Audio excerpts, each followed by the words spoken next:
No, and I don't know if I'm Buddhist. Usually here in the West, we say that we are Dharma practitioners. What that means that you are practicing the teachings. I mean, I could say it, but the Dharma is being practiced differently in my tradition, which is a Theravada Buddhism, which is the oldest Buddhism, than like in Tibetan or Zen tradition, right? So it's very practice oriented. It's not as much faith oriented. Like it's practice like in Thailand, for example. So yeah, so I don't know. I guess if I had choices like down the list, I guess I would mark that one. Yeah, but I don't tend to think myself or identify myself as such. We just practice the teachings. Does that make sense? We talk more about the practice. It's both of these, in my opinion, are meant to be practices and guidelines, something you live, not believe. Belief is not going to change your mind or heart. Of course. Or if they are like that just for a moment. Would you agree? And then, we try to control and fix and manage, and bam, things change again. Wow.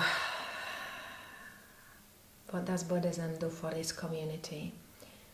What do you mean by that question? It can be so many. Can you narrow it down a little? Like what kind of, how does it like create progress? How does it change lives? Okay.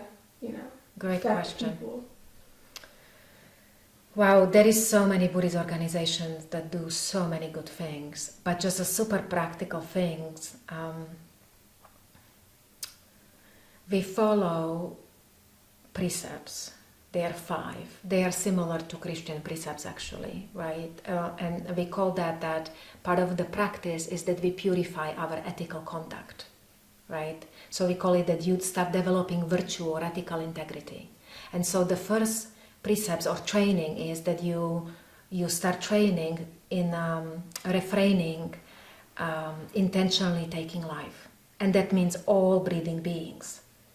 The second is that you refrain from taking that which is not freely given.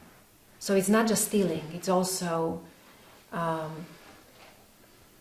using or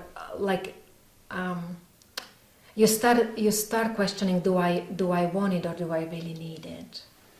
Right? Because we consume a lot in this country, we all do, right? Mm-hmm. So the third one is to train in, we call it that you start training how you misuse sexuality and the senses, right? And then speech. So refraining from speech that's false, harsh, divisive, or meaningless.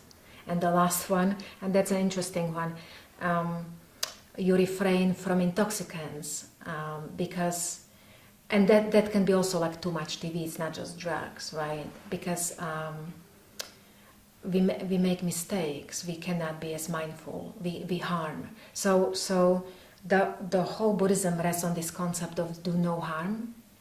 And just think of if everyone, just in this community, kept one precept, just the first one, to not intentionally kill. Or the second, how our world, how it would change. I would say that nature is Dharma.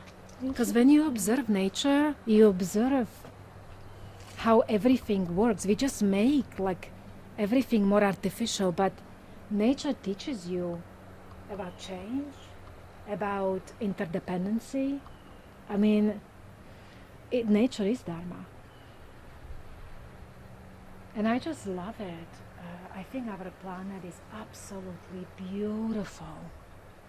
Like, why would you want it to be destroyed? It will. We will slow it down, it will get destroyed. We can, I don't know if we can stop it completely, but it's just gorgeous. And so what Dharma also allows you to slow down enough to take a notice too. So it's both, right? That you can see the leaf, that you can see a flower and enjoy it without grasping at it.